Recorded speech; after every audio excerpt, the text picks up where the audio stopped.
এই জন্য আলেমদের সাথে সম্পর্ক রাখা মিয়া, কখন কোন আলেমের দৃষ্টি আপনার কলবে লাগে, কখন কোন আলেমের তাওয়াজু আপনার দিলে লাগে, কখন কোন আল্লাহর ওলির দৃষ্টি আপনার সিনায় পড়ে যায়।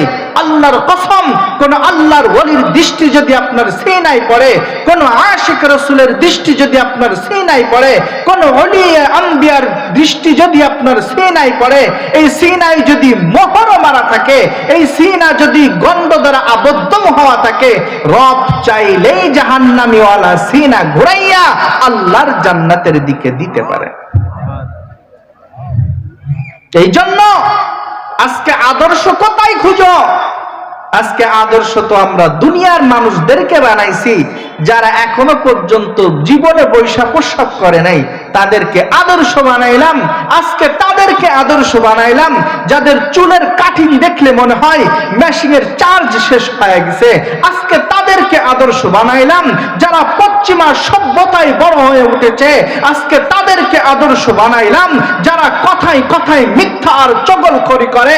আজকে তাদের আদর্শ বানাইলাম যারা সারা জিন্দেগি ভর একটা সত্য কথা বলে নাই। অথচ আপনি যদি আমাকে জিজ্ঞাসা করেন আদর্শবান কোন বাবা আপনার কাছে আছে কিনা, আমি বলবো আছে, মুহাম্মদুর রাসূলুল্লাহ।